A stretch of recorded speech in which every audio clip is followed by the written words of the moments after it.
ব্রহ্মচারী অক্ষয় চৈতন্যের বিবরণীতে সারদা দেবীর মনমোহন থিয়েটারের উদ্বোধন রজনীতে কালাপাহাড় অভিনয় দর্শনের ইঙ্গিত আছে।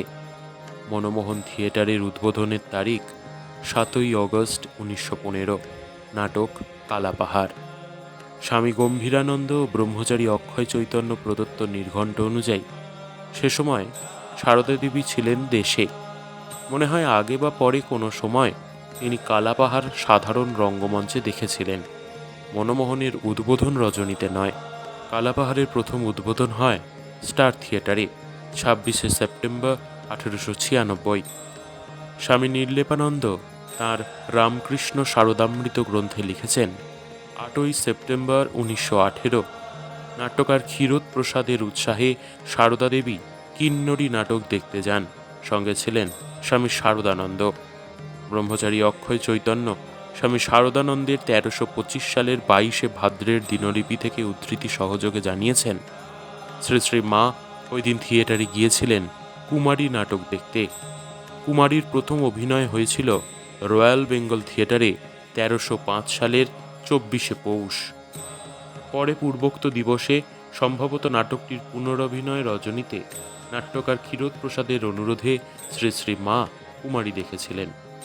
নির্দিষ্ট তারিখ না পেলেও অপরেশচন্দ্র মুখোপাধ্যায়ের রামানুজ নাটক দেখার কিছু সংবাদ অপরেশচন্দ্রের রচনা ও নীরদা সুন্দরী স্মৃতিচারণ থেকে সংগ্রহ করা সম্ভব হয়েছে।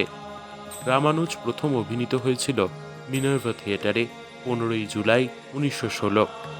সারদা দেবী সে সময় কলকাতায়। উদ্বোধন দিবস অথবা পরবর্তী কোনো দিনে 1917 30শে জানুয়ারি পর্যন্ত মা কলকাতায় ছিলেন, নাটকটির অভিনয় দেখেছিলেন।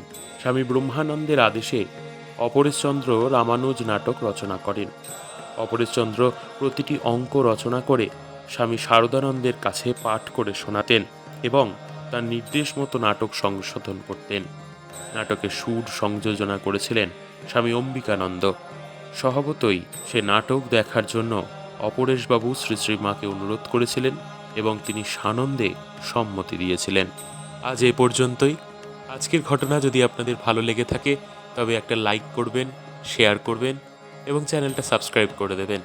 পরবর্তীকালে আরও অনেক মজার গল্প, ঠাকুরের, মায়ের, স্বামীজির গল্প আপনাদের কাছে উপস্থাপন করার চেষ্টা করব।